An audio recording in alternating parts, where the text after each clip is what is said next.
dia, good morning, buenos dias! O Vasco da Gama vinha de 2 décadas mágicas. O Expresso da Vitória alavancou o futebol no cenário nacional e conquistou não só a América, como varreu o futebol mundial.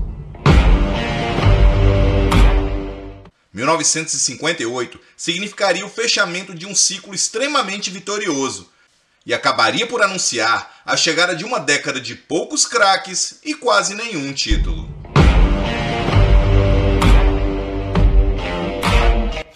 Me chamo Rafael Garcia Assunção, um entusiasta do esporte, contando a história mais enigmática do futebol mundial, pois o mundo é Vasco.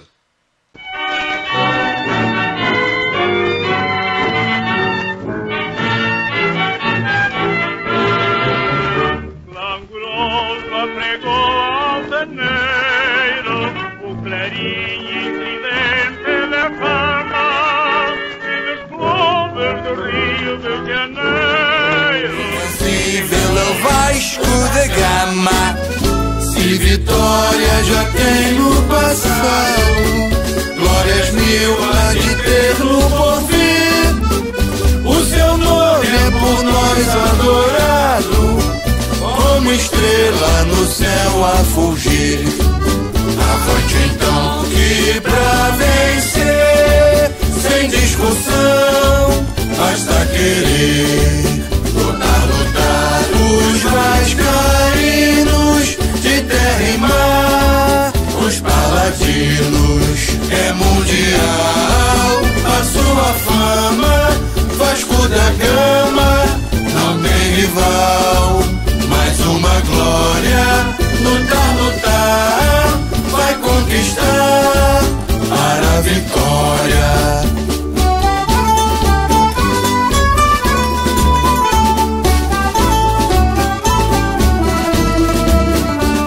Os leais vascaínos, brilha a cruz gloriosa de Malta.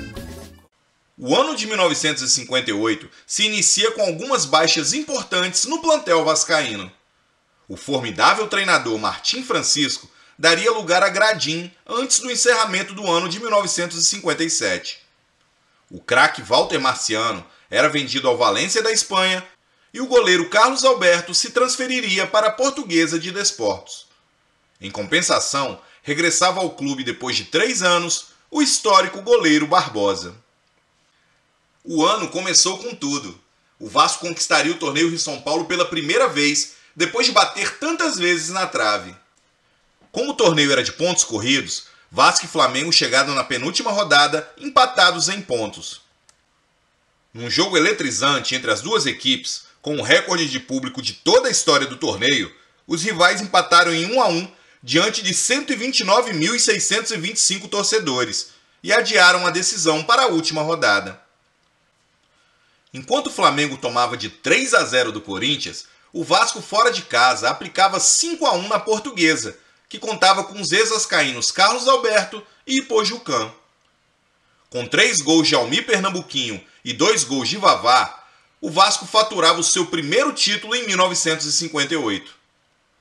Um detalhe da campanha é que o Vasco quase igualou a maior goleada sobre o Fluminense, ao vencer o rival por 6-1 no Maracanã, com 4 gols de Vavá.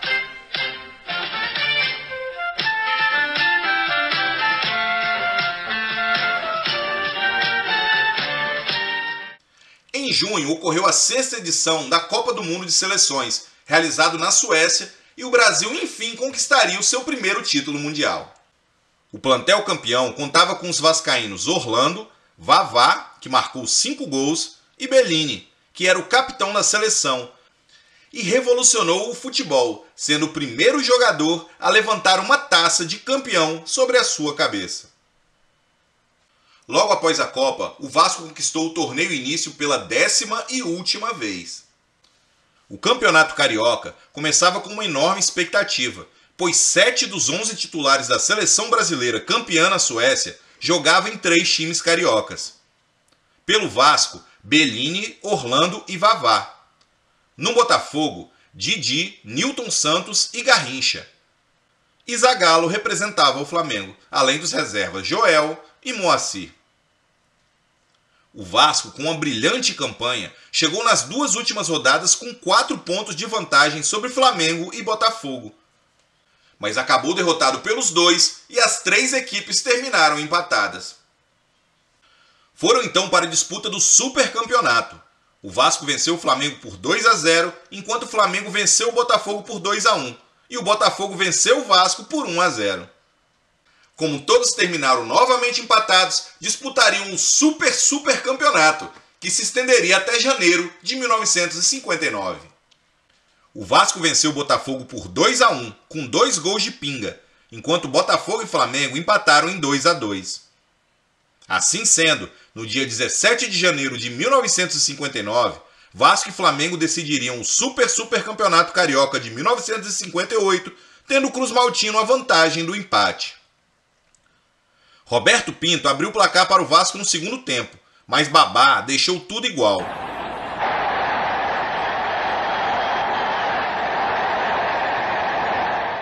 Com o empate, o Vasco se tornava Supercampeão Carioca de futebol.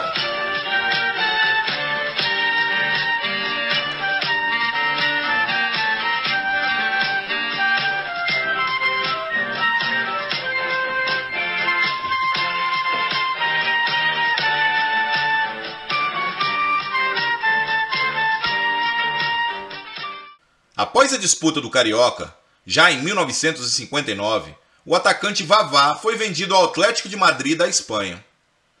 O Vasco realizou uma excursão à Europa com destaque para vitórias sobre o Milan por 2-1 e Atlético de Madrid por 5-4.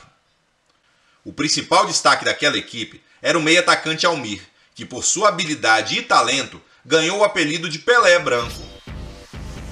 Ele não foi para a excursão, pois estava servindo a seleção brasileira.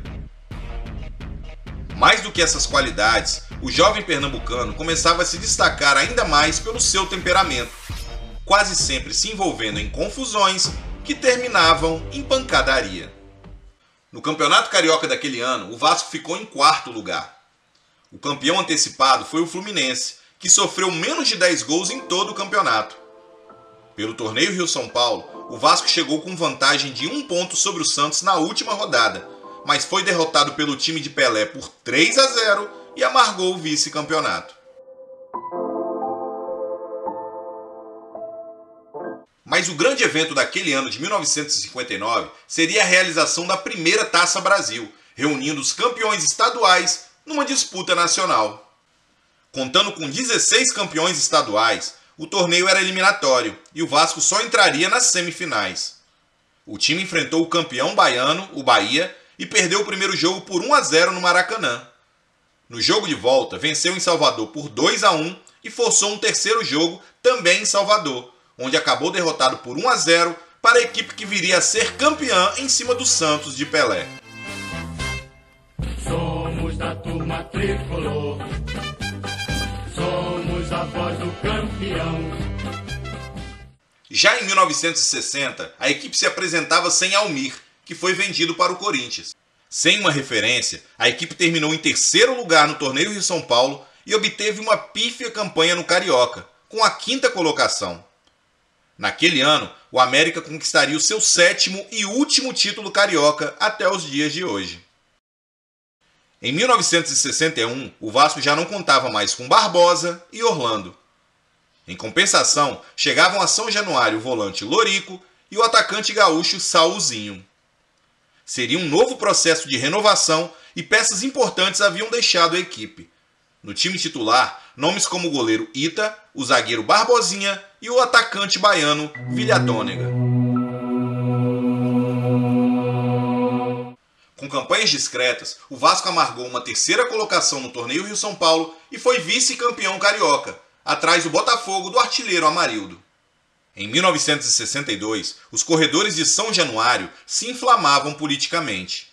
A torcida também não estava satisfeita, pois estava mal acostumada com a equipe disputando e vencendo os campeonatos. A equipe começou o ano vencendo alguns amistosos no Nordeste do Brasil, com destaque para os atacantes Villadônega, Saulzinho e Joãozinho. Outro craque promissor vinha da base, o zagueiro Brito. Pelo torneio Rio-São Paulo, a equipe nem chegou ao quadrangular final, e a torcida exigia reforços. Ao longo do ano anterior, a equipe teve 3 treinadores e nesse ano já estava trocando novamente. Saía Paulo Amaral, entrava Jorge Vieira. Os reforços não animavam. Da Silva, Tiriça, Vevé e Fagundes chegavam sob suspeita. E as suspeitas se confirmaram, com a equipe terminando na 4ª colocação do Campeonato Carioca. Salzinho foi o artilheiro do campeonato com 18 gols. Em 1963, chegaria da Baixada Santista o centroavante Célio Taveira. O novo camisa 9 estreou no torneio Pentagonal do México e já chamou a atenção pelo seu faro de gol. Outro destaque que viria do Espírito Santo era o zagueiro Fontana, que já chegaria assumindo a titularidade ao lado de Brito. Quem assumiria também a lateral direita era o jovem Joel, e um dos destaques do plantel era o ponteiro Maurinho, apelidado de Flecha. O plantel vascaíno não conseguia embalar, e 1963 foi um ano ainda pior. Resultados modestos em torneios amistosos e a 6ª colocação no Campeonato Carioca aumentavam a apreensão da torcida. No ano seguinte, mais confusão entre os dirigentes. A equipe começou o ano tendo o jogador Paulinho de Almeida como interino. Depois de 2 meses, veio para o seu lugar o técnico Duque. Mas os resultados não mudaram e o Vasco chegava ao seu 7º ano sem conquista de títulos. No Campeonato Carioca, amargou mais um 6º lugar. Ano após ano, a equipe entregava ao seu torcedor somente decepção. Em 1965, o Vasco trouxe o treinador Zezé Moreira, pai do atacante Wilson Moreira, que defendeu as cores cruzmaltinas entre 1957 e 1961. Apresentado pelo presidente Manuel Joaquim Lopes, o novo comandante já chegou dizendo: "Não sou ditador, mas não admitirei que a disciplina seja quebrada." Com seus métodos exigentes, o ex-treinador da seleção brasileira na Copa de 1954 armou uma equipe equilibrada na defesa, que tinha o lateral Joel, os zagueiros Brito e Fontana e o recém-chegado lateral esquerdo Odair, vindo do Fluminense. No início do ano, disputou o troféu 4º centenário da cidade do Rio de Janeiro, um quadrangular que contava com Flamengo, Seleção da Alemanha Oriental e Atlético de Madrid. O Vasco derrotou a seleção alemã por 3-2 e enfrentou na final o Flamengo, que venceu por 1-0 o Atlético de Madrid. Na finalíssima, o gigante da colina goleou o Flamengo por 4-1, com 2 gols de Salzinho e 2 gols de Célio, e levou o troféu para casa.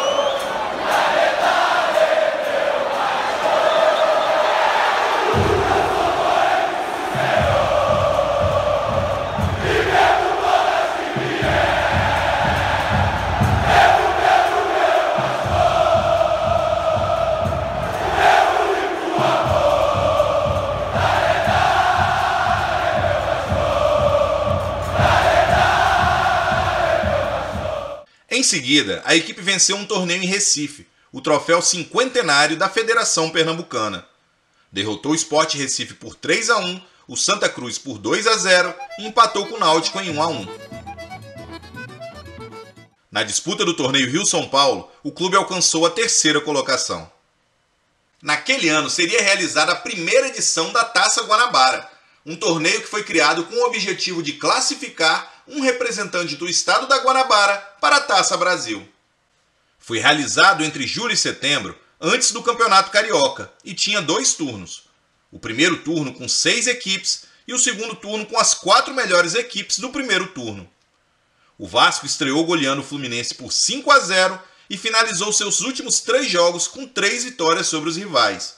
2-0 no Fluminense, 1-0 no Flamengo e 2-0 no Botafogo, conquistando o título da primeira Taça Guanabara e se classificando para a Taça Brasil, que aconteceria no fim do ano. Já no Campeonato Carioca, a equipe fez uma campanha bem ruim, perdendo para os seus 3 maiores adversários e também perdendo para Bangu e Bom Sucesso, terminando na 5ª colocação geral. Restava então a Taça Brasil, um torneio que se popularizava com seu caráter de campeão nacional. Na semifinal, bateu o Náutico com um empate e uma vitória, e chegava para a grande decisão contra o Santos de Pelé, que era o atual tetracampeão brasileiro. No primeiro jogo no Pacaembu, um atropelo, 5-1 para o Santos.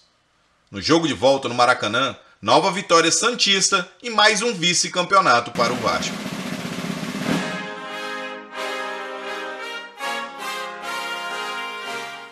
O saldo em 1966 também não foi dos melhores. Nem nos amistosos, onde o Vasco costumava atrair um grande público e chamar a atenção com grandes espetáculos, o Vasco obteve 14 vitórias e 15 derrotas. Pela Taça Guanabara, terminou em 5º lugar, assim como no Campeonato Carioca. Na disputa do torneio Rio-São Paulo, não demonstrava muita força ao perder de 5-2 para o Santos. Mas chegou na última rodada em condições de ser campeão, bastando vencer o Botafogo. Acabou perdendo por 3-0 e 4 clubes ficaram empatados em pontos: Vasco, Botafogo, Santos e Corinthians. Como no dia seguinte haveria a convocação dos jogadores para a seleção brasileira, a fim de se preparar para a Copa do Mundo da Inglaterra, por falta de datas, os 4 foram declarados campeões. Assim, o Vasco conquistava o seu 2º título no torneio Rio-São Paulo.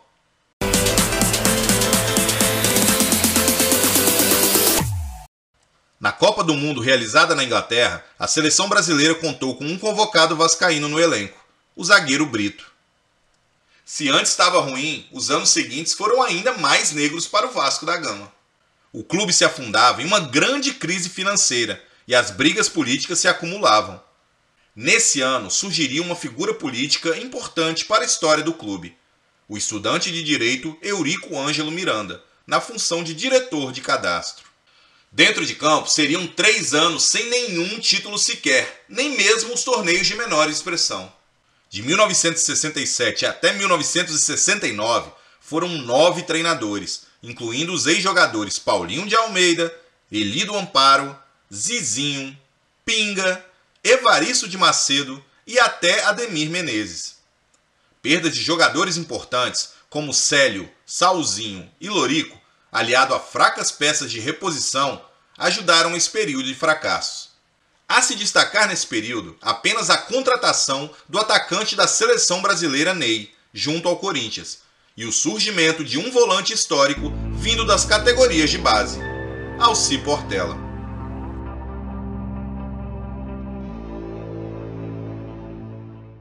Em 1967, foi disputada a primeira edição do torneio Roberto Gomes Pedrosa, que vinha para substituir o torneio Rio-São Paulo com a inclusão de representantes de outros estados e tinha um peso de competição nacional.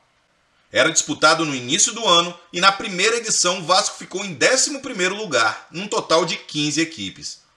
No Campeonato Carioca, o Vasco terminou em 6º lugar. Já em 1968, chegava contratado junto ao Santos Futebol Clube o categórico Bugli e o Vasco melhorou sua performance, conquistando o vice-campeonato do Carioca e a 3ª colocação no torneio Roberto Gomes Pedrosa. Em 1969, vieram o lateral direito Fidelis, do Bangu, e o goleiro Andrada, do Rosário Central da Argentina. O goleirão Andrada foi figura marcante na noite de quarta-feira, 19 de novembro de 1969, no Maracanã. O craque Pelé, já consagrado mundialmente, buscava o seu 1000º gol. Aos 33 minutos do segundo tempo, pênalti para o Santos. Andrada, que vinha fazendo uma partida exemplar, chegou a tocar na bola, mas não conseguiu impedir o feito de Pelé. Depois daquela partida, o arqueiro vascaíno ficou conhecido na mídia como o goleiro do rei. As campanhas do Vasco em 1969, tanto no torneio Roberto Gomes Pedrosa como no Campeonato Carioca, foram pífias. E assim terminava uma década negra na história do Vasco, com um processo de impeachment do presidente Reinaldo de Matos Reis, num episódio conhecido como a mão do Eurico, onde o vice-presidente de patrimônio Eurico Miranda desligou o quadro de energia da sede náutica da Lagoa, impedindo a reunião de cassação do então presidente. A década se encerrava com um gosto amargo, mas um ex-ídolo rubro-negro traria de volta a alegria à torcida vascaína.